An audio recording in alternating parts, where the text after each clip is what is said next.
presented by the Strong Blue Line Foundation and powered by Moose Ridge Coffee in Snake River Landing, Idaho Falls. Welcome to the podcast, where former San Antonio police officer, author, and pastor Tim Rupp walks you through real-life scenarios involving our police officers and digs into the depths of facts and opinions on each case. This is Cop Talk, and it starts now. Hello and welcome to Cop Talk, the radio show and podcast of the Strong Blue Line. I'm Tim Rupp. Here also is the operations manager. That sounds pretty important, Gary. Operations manager for the Rev.fn, Mr. Gary Austin. Hello, Gary. Tim Rupp. I am just a man. Here we are. I mean, July 9th, Christmas is around the corner. According to the Idaho. Well, July, I started thinking about in July? Christmas. Specifically, Carrie's Christmas. Oh, candies. Yes. Carrie's Christmas. Is she going to do that this year? Do you know? She is. Okay. Yeah, so she starts preparing about now.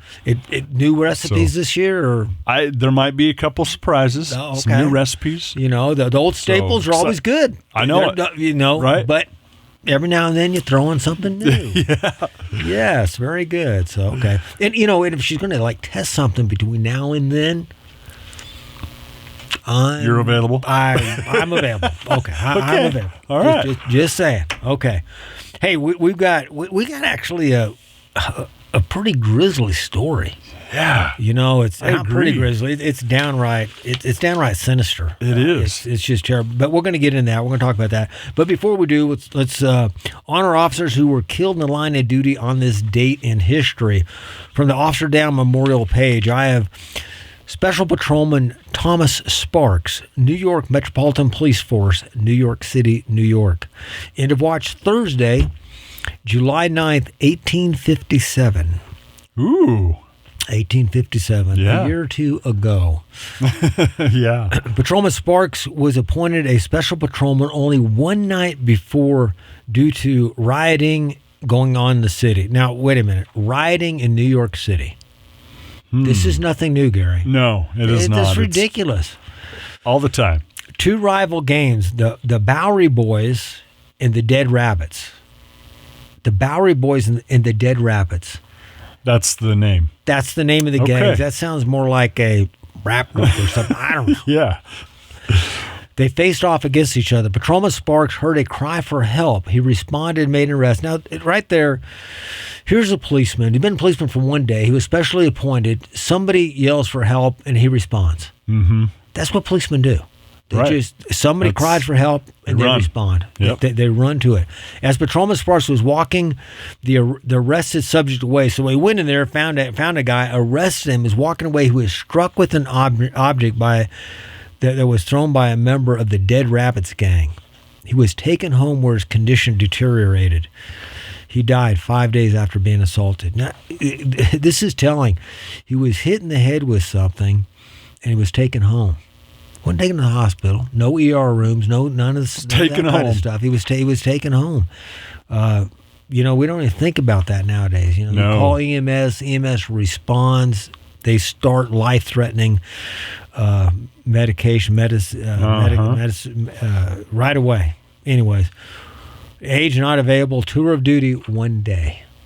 Just one day. Yeah, Patrolman Thomas Sparks. Anyways, we have his name. Yeah. What do you have, Gary?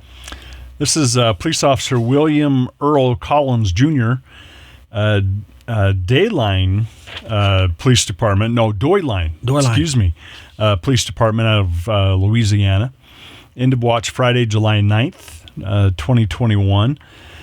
So Police Officer Billy Collins responded to a domestic disturbance call, and when they arrived, and other officers from the Webster Parish Sheriff's Office, when they arrived, a subject in the home opened fire on Officer Collins and two other deputies as they arrived on scene. And so Officer Collins was struck directly in the head by one of the rounds. He was flown to a hospital where he succumbed to his wound about 2 hours later. The subject then barricaded himself inside his home. He was later taken into custody, but the subject died on July 17th, 2021 from wounds sustained during the incident. Officer Collins served as a part-time police officer with the Doi Line Police Department for 13 years. And he served as a full-time correctional supervisor with the Webster Parish Sheriff's Office. And so we talked about those parishes. Yeah, instead of counties, they're parishes because they're in Louisiana. Right. Yeah. It's the true South. And I looked up where this parish is at. This parish it borders Arkansas. Oh. So it's just south of Arkansas. They're in northwest Louisiana. So that would be north of Shreveport. Yeah, so you're pretty familiar with those areas. You've been there. I've been there. Matter of fact, we're going to be in Louisiana again, Lafayette, Louisiana, in October.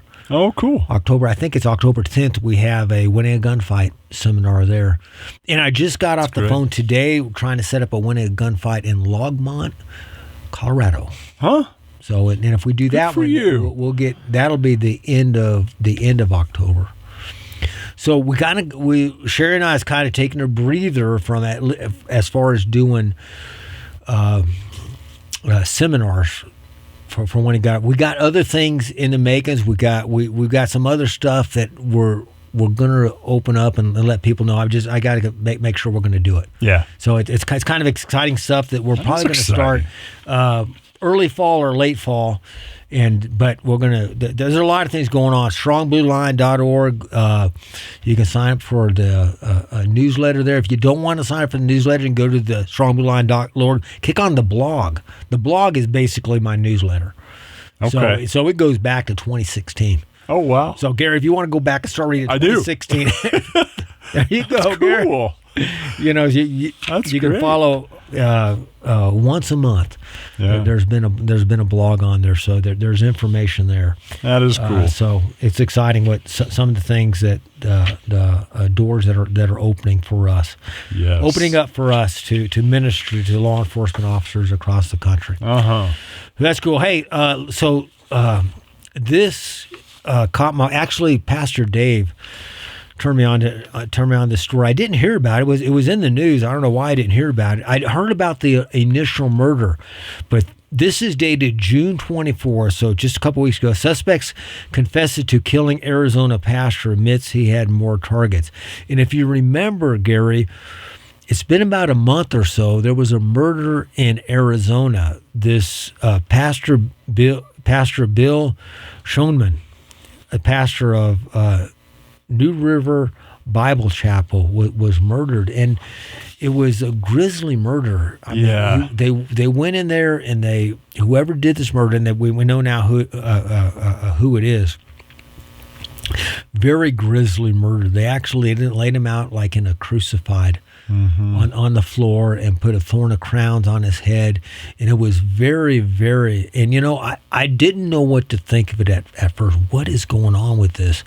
And fortunately, Arizona police has made an arrest, and so this story is by Lauren Clark, dated June 24th, and it comes from FOX10 in Phoenix. The title of it is Suspect Confesses to Killing Arizona Pastor, Admits He Had More Targets. Pastor Bill remembered, before we get into the details of what was shared, it's important to talk about the life taken. Pastor Bill was a beloved pastor at New River Bible Chapel. He was known to help those who needed it most. A neighbor previously told Fox 10 that Pastor Schoenman was friendly, always waved at others, and had a passion for building trucks. I remember doing a little research on him when he came out, and he was just a friendly guy with a smile on his face, always helping out people, giving them a hand and stuff. So anyways, go to the suspect now. On June 24th, Adam Schief, 51, admitted that he killed the pastor whose body was found on April 20th. So it was April 28th, so it was a couple months ago. April 28th. Schief is being held on charges unrelated to Pastor Bill's death. And so that, Gary, that is quite common. Most criminals, when they've committed murder, they've done other things before, and they may have maybe something as simple as a traffic warrant for their arrest or something like that. And if they identify the suspects, if the homicide detectives identifies, they say, "Hey, Joe Blow is our suspect, and he's got warrants out of this town for criminal mischief charges." Mm-hmm. They'll get them arrested on them charges. They're already good charges, but they'll make sure the judge knows, hey, this guy's a murder suspect. So they're not going to let him out on a PR bond, on a personal recognizance bond. They'll hold him there. But the clock is ticking because they need to get the warrant issued for the murder. Uh-huh. But what this does, it gets them off the streets immediately. Mm-hmm. And so, and this arrest actually led to further evidence against the guy. Chief has not been charged in Pastor Bill's death, but Maricopa County Sheriff's Office is working on it with Maricopa County's Attorney's Office. He showed no remorse or regret after being led into the room in shackles. When asked if he's killed Schoenman, he replied, yes. He justified his actions with religion, citing his belief that Christian pastors are leading people onto a false path by following Jesus. Okay, Gary, I'm guilty. But I don't believe it's a false. I don't do it right. It's not a false belief. He said Pastor Bill was the first in a plot called Operation First Commandment. Of course, so the First Commandment is you shall have no other gods before me. Right. And so this guy is, man, he said he was aiming to crucify 14 pastors across the country, and he admitted that he was about to kill 2 priests at the Chapel of Holy Cross in Sindoa before he was arrested by police. This is a quote from the suspect. Quote, "The day I was going to execute that priest, I tried getting into the back of his car.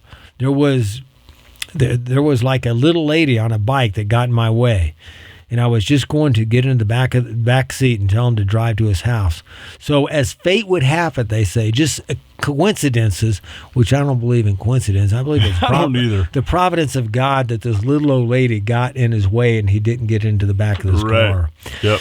He was asked if he was ever victimized by anyone in the Christian faith. He said no, that his family is Christian and that he had a good childhood. He denied being mentally unwell. I think that's something that's telling. And I think you're going to find out when it goes to court. Whoever's assigned as his defense attorney, they're going to plead this. They're going to say this guy was crazy. Yeah, I think so too. You know, the fact of the matter is, not everybody that does what we consider crazy, heinous crimes are mentally ill. Right. They're just downright evil. There's demonic influences. Yep. I'm not making excuses, people. Well, it's not their fault because they were in demonic influence. No. Demonic influences, you invite demonic influences in. And even if this is just evil. Mm-hmm. He also said that he was not sorry for what he has done. Will I apologize for my actions? Absolutely not, he said. She said that he had a history of drug use, but he didn't believe that impacted his mental state. You know, people get involved with drugs and excessive alcohol where you're getting intoxicated and stuff. You're losing your mental facilities to think properly. Yeah. And you start doing things that you normally wouldn't do. People that are under the influence, and I don't care whether it's drugs, I don't care whether it's prescription drugs, illegal drugs, what they call recreational drugs, or alcohol. When you get under the influence of them things, you start making decisions that you normally wouldn't make. Yeah. And doing things you normally wouldn't do. Exactly. That's why the Bible warns against doing that. He says he's okay with being executed, and he may very well face that. Yes. When asked if he regretted anything, he said nothing. Chief reportedly placed a crown of thorn on Schoenman's head before he was killed. Or after he was killed, sorry. In the desert, there's trees that have thorns. So I cut it and I made a crown of thorns. He said. So he made this crown of thorns for he made them on his own. Why did he kill Schoenman specifically? Because he was first up. I was going to start in Phoenix and end in Phoenix, and circle the nation. He said 10 cities, 14 pastors, 10 states. So Schoenman was killed because he was a pastor. Mm-hmm. Now he was a pastor of a small church, but he had some notoriety in where he was at, and this is why it's sad to say, but pastors that are on TV are pastors on TV. We have a radio show. We're on the radio. The pastor is not only Pastor Ty, but Pastor Dave, Pastor Shane. Yeah. We have a pastor radio show. Yeah. People are aware of who the pastors are at Water Springs Church, and there's other pastors in our little corner of the world. But when you put yourself out there as a pastor, I would have never thought that I may be putting my life on line in America. That you're being a pastor. You think of other countries where Christianity is illegal and pastors are sacrificing their lives just by being a pastor, and we have our heart goes out to those guys. Yes. A pastor in Iraq was just recently killed. Yeah. So we think about that, but we never think America. No. What's going on in America, Gary? I definitely don't. Just crazy things that are going on. And you think this, he calls it his Operation First Commandment, but I think, who made you God? Exactly. And who is he? The Jewish faith does not accept Jesus as the Messiah. They deny that Jesus is God. The Islam says that Jesus was a prophet. He was not God. Mm-hmm. And so you have religions that say that. So why doesn't he just say that? Right. Why doesn't he just say, you know what? I don't believe that Jesus is God. Mm-hmm.